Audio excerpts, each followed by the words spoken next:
Baik,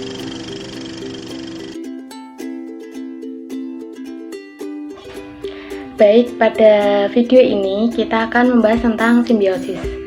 Sebelumnya, apa sih yang kalian ketahui tentang simbiosis? Bahwasanya simbiosis itu adalah hubungan antara dua makhluk hidup. Tetapi dalam kutip makhluk hidup itu harus beda spesies, tidak boleh sama. Dan adapun di sini jenis-jenis simbiosis, yang pertama itu ada simbiosis mutualisme, yang kedua itu ada simbiosis komensalisme, yang ketiga itu ada simbiosis parasitisme.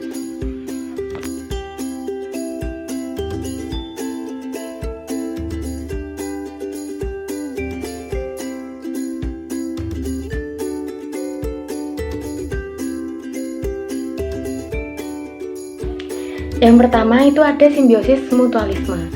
Bahwasanya simbiosis mutualisme itu adalah hubungan antara dua makhluk hidup yang tidak dirugikan atau keduanya itu saling menguntungkan. Dalam kutip itu tidak dirugikan ya. Misal itu contoh ada bunga dan lebah. Bunga dan lebah itu saling menguntungkan karena apa? Karena lebah mendapat sari makanan dari bunga dan bunga mendapat penyerbukan dari lebah.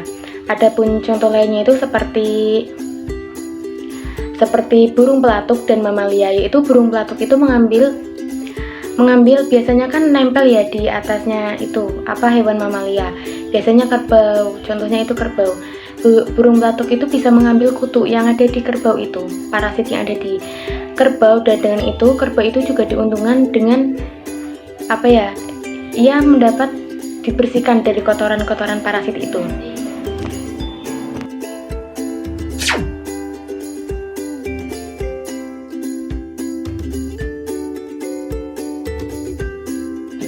Baik, yang kedua itu ada simbiosis komensalisme, yaitu simbiosis komensalisme itu hubungan antara dua makhluk hidup, tetapi itu yang satu diuntungkan dan yang satu pun tidak dirugikan. Jadi dalam simbiosis komensalisme itu hanya satu makhluk hidup aja yang diuntungkan, tetapi juga makhluk hidup lainnya itu tidak dirugikan. Contohnya itu ada bunga anggrek dan pohon mangga. Soalnya kan bunga anggrek kan hidupnya kan menempel pada pohon mangga. Kenapa kok ia menempel pada pohon mangga atau ia dapat hidup itu karena menempel pohon mangga? Karena di situ itu ia bisa melakukan fotosintesis, seperti ia mendapat sinar matahari dari pohon mangga, terus ia juga mendapat air. Ia bisa melakukan fotosintesis yaitu dengan menempel di pohon mangga lewat perantara pohon mangga. Tetapi juga dalam hubungan itu pohon mangga juga tidak dirugikan sama sekali karena tidak berpengaruh kepada pohon mangga. Contoh lainnya itu ada ikan remora dan ikan hiu. Ikan remora itu kan ia mempunyai alat pengisap ya, alat semacam alat pengisap yang yaitu bisa menempel kepada ikan yang lebih besar darinya, seperti ikan hiu. Jadi di situ ia bisa terlindungi dari serangan ikan lainnya. Terus juga ia bisa mendapatkan sisa-sisa rempah-rempah makanan dari ikan hiu. Tetapi di sisi lain juga ikan hiu tidak dirugikan sama sekali.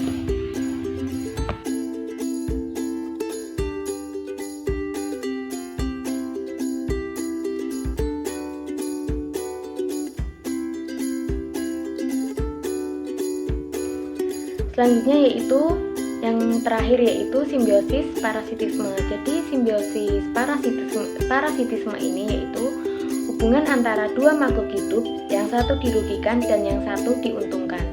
Contohnya itu apa? Contohnya itu ada manusia dan nyamuk.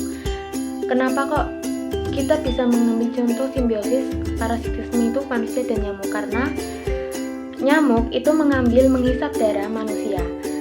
Dan ia itu berarti kan menghisap kan bermanfaat bagi dirinya sendiri. Tetapi bagi manusia, ia itu sangat merugikan karena di situ nyamuk itu bisa menyebabkan penyakit seperti malaria ataupun gatal-gatal. Dan contoh lain dari simbiosis parasitisme itu ada cacing hati dan sapi, yaitu dengan terdiamnya hidupnya cacing hati di dalam